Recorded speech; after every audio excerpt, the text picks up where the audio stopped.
सबसे पहले धन्यवाद आप सभी का। एक बहुत ही गंभीर मुद्दे पे, जो बिहार प्रदेश की घटना है, मुजफ्फरपुर की घटना है, उस मुद्दे को जानने और सुनने और ऐसी घटनाओं दोबारा ना हो उसके लिए आप सुनने आए। आपका धन्यवाद सारे प्रिंट मीडिया और इलेक्ट्रॉनिक मीडिया के साथियों को। ये 26 तारीख की लगभग शाम की घटना है। जब उनके बड़े पापा से बात हुई तो उन्होंने कहा कि 4 बजे शाम की घटना है। किसी ने कहा कि रात की घटना है, लेकिन शाम की घटना है। और ये कुडनी एक पंचायत है मुजफ्फरपुर में, जगन्नाथपुर निवासी पंचायत है और कुडनी प्रखंड है मुजफ्फरपुर में। और एक बच्ची जो दलित पासवान की थी, उसके साथ मात्र 9 साल की थी, उसके साथ रेप ही नहीं हुआ, जघन तरीके से रेप हुआ। उसके गले को रेता गया, उसके छाती में 20 जगह पे वार किए गए। इस तरह से उसकी बॉडी देखी गई है कि मैं उसको अच्छे से एक्सप्लेन नहीं कर पाऊंगी और ना करना चाहूँगी। और जो बलात्कारी था वो 34 साल का व्यक्ति था, जो उसके घर से 3 किलोमीटर दूर का व्यक्ति था। घटना को कैसे अंजाम दिया ये तो अलग बात है, लेकिन सबसे अहम बात यह है कि यह व्यक्ति, जो मैंने जानकारी ली, पहले भी इस तरह की हिंसक प्रवृत्ति कर चुका है, घर में भी कर चुका है। तो सबसे पहला सवाल यह है कि क्या प्रशासन, कानून का कोई माय बाप नहीं है बिहार में? क्या पहले अगर वो इस तरह का हिंसक प्रवृत्ति का व्यक्ति था, वो बाहर कैसे घूम रहा था?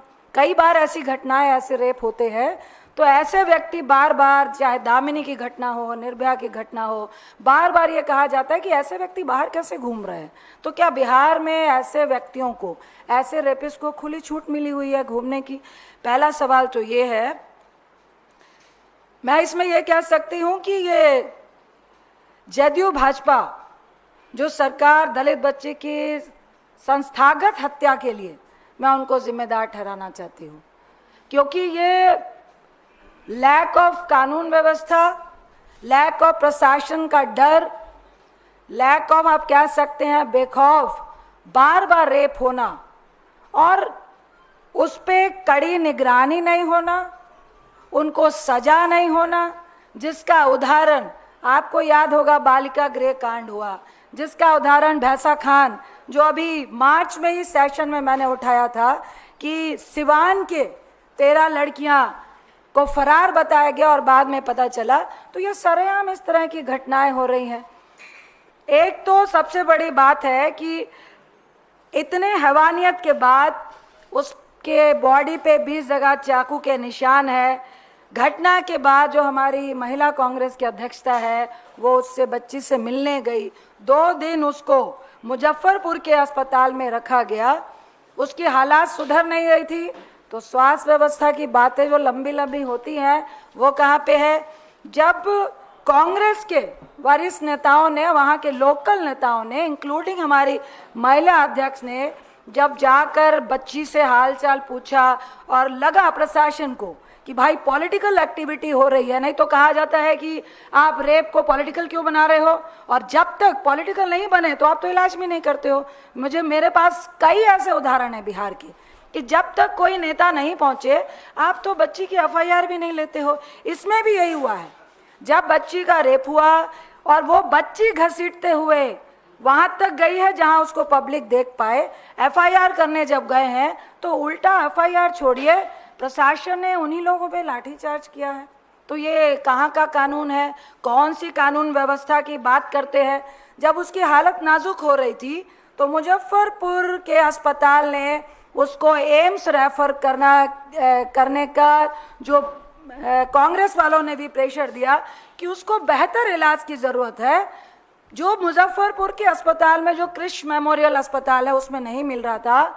अब एम्स की जो इतनी बड़ी बड़ी बातें होती हैं, एम्स के डॉक्टर्स ने हाथ खड़े कर दिए और कहा कि यह छुट्टियों का वक्त है, समर वेकेशन है और इस बच्ची को मल्टीपल डॉक्टर्स की ज़रूरत है, जिसमें ईएनटी की ज़रूरत है, जिसमें जख्मों की ज़रूरत है, जिसमें गायनोलॉजिस्ट की ज़रूरत है, जिसमें पेडियाट्री की ज़रूरत है। कोई भी डॉक्टर, ये बहुत अहम बात है, एम्स में नहीं है। ये पटना एम्स की बात है। फिर उसको पीएमसीएच पटना में रेफर किया गया। पीएमसीएच के बाहर वो बच्ची एम्बुलेंस में 5 घंटे वेट करती रही और उसको अस्पताल में भर्ती नहीं किया गया। जब हमारे प्रदेश अध्यक्ष जो हमारी जिला प्रदेश की जिला महिला अध्यक्ष है फातिमा जी, कई वरिष्ठ नेता लोग पहुंचे और वहां पे प्रेशर बनाया। 5 घंटे के बाद उस बच्ची को पीएमसीएच के बच्चा वार्ड में एडमिट किया गया। मैं एज एक महिला आपसे बताना चाहूंगी, ऐसी बहुत सारी घटनाएं बिहार में हुई हैं। यदि आप ना पहुंचे, 7 साल की बच्ची के साथ घटना हुई, मैं नाम नहीं लूंगी उस डॉक्टर का। उस डॉक्टर ने कहा कि मैडम ये मेरा काम नहीं है, ये तो मैं वेजाइना टीयर लिख सकता हूं। आप भी महिला हैं, आप भी किसी के बहन होगी, बच्ची होगी, मेरी भी बच्ची है, क्या रेप नहीं दिखेगा? क्या अगर वेजाइना से ब्लीडिंग हो रही है और एक 7-8 साल की बच्ची है, क्या आपको रेप नहीं दिखेगा? लेकिन डॉक्टर कह रहा है मैं मजबूर हूं मैडम, मैं वेजाइना टीयर लिख दूंगा। क्या इसी तरह से इसके साथ हुआ? इसको बच्चा वार्ड में क्यों एडमिट किया गया? यह बलात्कार का केस है। क्यों डॉक्टर ऐसे केसेस को लेने से, हैंडल करने से क्यों हिचकते हैं? क्या प्रशासन का यह फोर्स होता है कि अगर लिपापोती हो सकती है तो लिपापोती करो? क्यों नहीं बताया जाता है? मैं कई ऐसी एफआईआर देखी हैं जिसमें एज अगर 9 साल की है, अगर वहां पे कोई नेता ना खड़ा हो तो उसको 18 साल बना दिया जाता है। अगर एक 34 साल का रेपिस्ट है, उसको नाबालिग करने की कोशिश की जाती है। ये किस तरह का राज है बिहार में? ये सिर्फ पीसी नहीं है भाई, ऐसी कई घटनाएं हो रही हैं जिसके एग्जाम्पल्स मैं दूंगी कि अभी मुजफ्फरपुर में 5वीं कक्षा के छात्र के साथ बलात्कार और हत्या की कोशिश हुई। छपरा में स्कूल से लौटते समय एक छात्रा का अपहरण कर उसके साथ सामूहिक बलात्कार और हत्या हुई। सीतामढ़ी बथनाहा में थाना क्षेत्र में घास लेने गई नाबालिग के साथ सामूहिक दुष्कर्म हुआ। बेतिया पश्चिम चंपारण में 2.5 साल की बच्ची के साथ बलात्कार का मामला आ रहा है। मुंगेर धरहा थाना के 16 वर्षीय नाबालिग के साथ बलात्कार होता है। अररिया में 11 साल की बच्ची के साथ बलात्कार होता है। बगहा नाबालिग के साथ सामूहिक दुष्कर्म का मामला सामने आता है। लगभग जिनकी उम्र 2.7 साल से, मतलब 2.5 साल से 16 साल के बीच की बच्चियों की जो उम्र है, उन घटनाओं ने राज्य में महिला बाल सुरक्षा पर ये बहुत गंभीर सवाल उठाता है कि आखिर वहां लोग क्या कर रहे हैं, महिला बाल सुरक्षा क्या कर रही है, सरकार क्या कर रही है, मुख्यमंत्री क्या कर रहे हैं, एनडीए की सरकार क्या कर रही है। एक तरीके आप विश्व गुरु बना रहे हैं, दूसरी तरफ ये 9-9 साल की बच्चियों के अपराधी को आप एफआईआर करने तक में लोग कतरा रहे हैं, डर रहे हैं। जो एफआईआर कराने जा रहा है उसी पे केस हो रहा है, लाठीचार्ज हो रहा है। ये जो बच्ची की माँ है वो विडो है, विधवा है, उसका फादर भी नहीं है और ऐसे गरीब लोगों का कोई भी साक्ष्य नहीं होता है। मैं एक कल्चर बताती हूँ बिहार का, जो आसपास के लोग हैं, अगर आप प्रभुत्व वाले हैं, अगर आपका मुखिया उस सरकार का कोई अगल बगल का साथी है, तो किसी की भी हिम्मत नहीं है कि वह बलात्कारी का साथ देगा। तो ये क्या कैसी सरकार है ये एनडीए की? एक तरफ बेटी बचाओ बेटी पढ़ाओ के नारे लगाते हैं, विश्व गुरु के नारे लगाते हैं। क्या ऐसे विश्व गुरु, क्या ऐसे इंडिया की हम जरूरत है?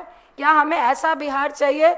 मैं आपके माध्यम से ये जो बड़ी बड़ी बातें वहां पे कर रहे हैं, मैं आपके माध्यम से नीतीश बाबू को, भाजपा की सरकार को, आपकी डबल इंजन की सरकार है और लगातार वहां पे जघन अपराध हो रहे हैं, जघन रेप हो रहे हैं, जघन बलात्कार हो रहे हैं और आप कान में तेल डाल के सो रहे हो।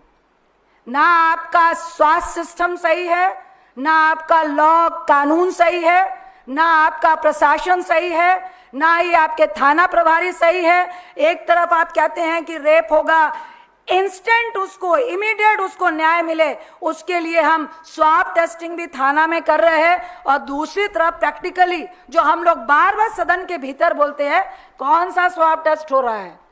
क्यों नहीं बच्ची को तुरंत न्याय मिला?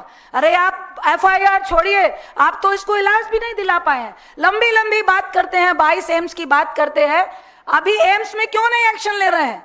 क्यों अगर 2 महीने छुट्टी रहेगी तो एम्स जैसे अस्पताल में क्या डॉक्टर नहीं होंगे? क्यों दिल्ली में लोग, जब हम लोग कहते हैं कि 1 लाख लोग में सबसे ज्यादा उत्तर प्रदेश और बिहार के लोग इलाज कराते हैं, यही वजह है मोदी साहब, यही वजह है आपके जो सुशासन बाबू जो कुशासन लेके बिहार में बैठे हुए हैं, उनके कान में अगर यह सुनाई दे रहा है तो वहां पे आप लॉ एंड ऑर्डर का फेलियर है, प्रशासन का फेलियर है, आपका सरकार का फेलियर है। ये किस तरह का कुशासन राज्य आप बिहार को दे रहे हैं जिसमें बच्चों को किसी भी तरह की सुरक्षा नहीं है।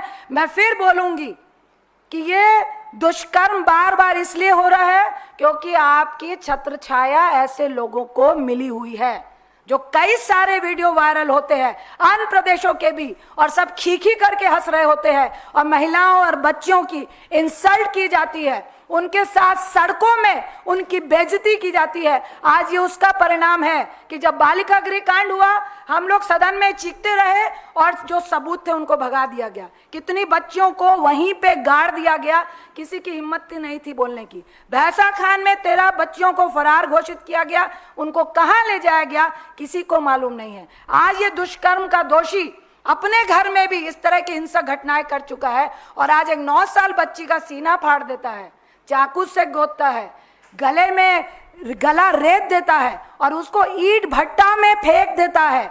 और वो बच्ची को मैं सैल्यूट करती हूँ कि वो वहां से घिसक घिसक के आई है जहां से पब्लिक ने उसको देखा है। तो मुझे आज बिहार सरकार पे शर्म आ रही है और मैं ऐसी निर्लज सरकार से निश्चित तौर से कोई भी उम्मीद नहीं रखना चाहती हूं। मैं बिहार वासियों को कहना चाहती हूं इस पीसी के माध्यम से कि अभी भी वक्त है, ऐसी सरकार, ऐसी सोच और ऐसी निर्लजता वाले लोगों को जो कानून व्यवस्था देश अपने प्रदेश में ना दे पाए, स्वास्थ्य व्यवस्था अपने प्रदेश में ना दे पाए, धिक्कार है ऐसी सरकार को और ऐसी सरकार को जड़ से उखाड़ फेंक देने का काम चाहिए। बहुत बहुत धन्यवाद।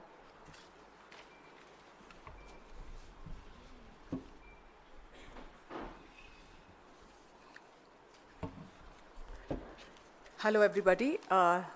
Dhanyawad aane ke liye. Thank you for coming on a Sunday. I'll be speaking a bit in just whatever she said in English and not elaborate too much because you all must have understood. We have to understand a very important thing today. On the 26th of May, an 8-year-old Dalit child was raped. Her body had 20 knife marks. Her neck was cut. She was mutilated and left in the brick factory to die. Her family found her. They took her to a hospital there in Muzaffarpur. Yesterday, when her condition deteriorated, they got her to Patna. They wanted her to be admitted to AIIMS. Now, I'm a doctor myself. When a case like this comes to AIIMS, they immediately take the case. You will not say that I need this specialist. We don't have the chest specialist. We don't have the heart specialist. Never. Just because she's a Dalit child. If she was a VIP's daughter, if she was a high caste child, she would have been admitted. Shame on the doctors in the AIIMS in Patna. After that, they took her to the Patna Medical College. There, they were not admitting her. Just imagine a child who is bleeding, who is hurt, whose condition has deteriorated. In 2025, we are not in the 1980s. She was not admitted. Our PCC president of Bihar, Adhyaksh, was called, Mr. Rajesh Raj. He came in. He fought with them. Still, they were not admitting the child. Can you imagine? If a PCC president of a state cannot get a child admitted, what is an Aam Aadmi going to do there? If it's not always a PCC president gets involved, what will the Aam Aadmi do there? For 5 hours, behas ho raha tha. They were talking. For 5 hours, this little child was in the ambulance. What does it say of the governance of Bihar? Of the BJP JDU governance in Bihar? finally she was admitted, and we would want her to be flown to Delhi AIIMS immediately to save this child. These are the atrocities done to Dalits, to women in Bihar, as Ranjit Ranjana ji was elaborating how her mother is a widow, how it was difficult to get her, what all has happened, and how this particular person who's done the rape is known for doing this, and still he was let free. Now, why मुझे एक चीज बताना पड़ेगा आज, and she's also told about all those places in Bihar, which I'm not going to elaborate, in Chapra, what happened, in Munger, in Muzaffarpur, small 16-year-olds, 11-year-olds, these are the ages of the children, who are supposed to be kept safe. And what does the Prime Minister of India say? Beti bachao, beti padhao. Now, why does this happen? Why are many a times the rapists are BJP members of parliament, BJP MLA? I can talk about Raj Kishore Kesri in 2010, BJP MLA. And at that time, Prime Minister Modi said, इसका character तो बहुत अच्छा है, वो कैसे कर सकते हैं? He was a Gujarat CM at that point of time, never forget. Then you have the Sandeep Singh, आप याद करोगे? He was a sports minister of Haryana. उसके ऊपर आरोप कि उन्होंने हमें बलात्कार किया है. No action, they push the case. Then the most important, जो देश को जो संदेश देता है, is Brijbhushan Sharan Singh. Today मैं क्यों बोल रही हूँ ये? जब when I went abroad, जब मैं बाहर गई थी, विदेश गई थी, they were asking me, madam, you're Olympic medalist, you're Commonwealth medalist. वो विरोध कर रहे, प्रदर्शन कर रहे, 6 महीने से जंतर मंतर में सो रहे हैं, और आपके प्रधानमंत्री क्या कर रहे हो? मौन, कुछ नहीं करते हैं, मौन होता है. उसके ऊपर कार्रवाई की? कुछ नहीं, क्योंकि वो एक बाहुबली है. उत्तर प्रदेश की वोट चाहिए, प्रधानमंत्री को जीतना है, चुनाव आ रहा था, लोकसभा इलेक्शंस, तो मौन. उसके ऊपर कुछ कार्रवाई नहीं की. कोई भी पत्रकार हो या देशवासी हो, कभी नहीं भूलना एक पिक्चर में जो बोल रही हो. जब हमारे नया संसद का उद्घाटन हो रहा था, बृजभूषण शरण सिंह अंदर, ये जो पहलवान, जो मशहूर पहलवान, जो देश के लिए गोल्ड मेडल, ब्रॉन्ज मेडल लेके आया है, वो विरोध कर रहे थे बाहर, और अमित शाह के पुलिस उसको पीटा, मारा और गिरफ्तार किया. क्या संदेश दे रहे हो?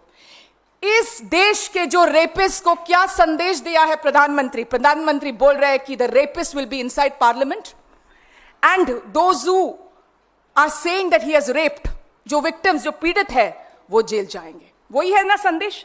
जब प्रधानमंत्री उस दिन ये संदेश दे रहे हैं, गांव गांव के लोग क्या सोचेंगे? हम कर सकते हैं बलात्कार, उनको सजा नहीं मिल रहा है. जिसने मशहूर रेसलर्स के ऊपर छेड़छाड़ किया, सेक्सुअल हैरेसमेंट किया, मोलेस्ट किया, वो भी अभी भी, वो उस समय भी अध्यक्ष था रेसलिंग फेडरेशन की, उसके ऊपर कार्रवाई नहीं होगा, तो हमारे ऊपर क्या? We can do. जब तक सजा नहीं होगा तब तक ये लोग करेंगे. दूसरी बात आपको याद है, ये भी याद रखना, बिल्किस बानो के जो बलात्कारी बाहर आता है, उसके ऊपर माला लगाता है, फिर उनको बुलाता है, निमंत्रण देते हैं उस रेपिस्ट को प्रचार करने के लिए गुजरात के चुनाव के पहले. ये याद करेंगे. They will never forget it. People are seeing it. ये तो पूरे आप लोग डालते हैं, you are putting it up the media, they saying, अरे ये भी इनको माला लगा रहे हैं बलात्कारियों को. उसको निमंत्रण दिया प्रचार करने के लिए, बीजेपी के एमएलए और एमपी बैठ रहे उसके साथ स्टेज पे. तो क्या संदेश दे रहे हो? कौन है मौन? नरेंद्र मोदी मौन. मणिपुर में जब हुआ था जो बलात्कार, रेप, कितने एफआईआर भी नहीं दर्ज किया, मुकदमा नहीं दर्ज किया, और वहां की जो गवर्नर है अनुसुया यूके, उन्होंने शिकायत की, she complained that all is not well, rapes are happening, their camps are not good for women to stay. उनको क्या किया? उसको वहां से निकाला. उसके ऊपर कार्रवाई किसके ऊपर? गवर्नर के ऊपर, क्योंकि गवर्नर ने शिकायत की. सोचिए, तो संदेश वहां भी मौन. क्या संदेश दे रहे हो? क्या संदेश दे रहे प्रधानमंत्री? So we have to understand that this issue of Bihar, what I'm trying to say is the bigger picture of Yogi Adityanath says कि हाथरस में जो हुआ था वो अंतर्राष्ट्रीय षड्यंत्र है. राहुल जी और प्रियंका जी गए वहां, तभी वो CBI probe हो गया. So what I'm trying to say in this particular case is that in Bihar, which is again a JDU BJP state, that it is continuously happening कि इसको सजा नहीं मिलते, प्रधानमंत्री मौन है. और last but not the least, कल हमारे एक प्रवक्ता के मां जो देहांत हो गए हैं, सुरेंद्र राजपूत जी, उनके ऊपर एक शब्द इस्तेमाल किया, मैं नहीं बोल सकती यहां. उसका नाम है प्रेम शुक्ला, उनका प्रवक्ता. मैं प्रधानमंत्री से पूछ रही हूं, आपके प्रवक्ता के ऊपर आप कार्रवाई करेंगे या ना करेंगे? महत्वपूर्ण है कि So these are the issues what we are seeing. And Ramachandra Chand Jangra, उनका MP वहां से, रामचंद्र झांगरा जो हरियाणा के MP ने क्या कहा? He said that the women in Pahalgam when the husbands were being killed did not do anything, they were just sitting. So सब जो महिलाओं के खिलाफ है, दलितों के खिलाफ है बीजेपी, and इसी वजह से बिहार में हो रहा है ये, जब तक आप सजा नहीं दे देंगे. Thank you very much. Any questions you have, please ask.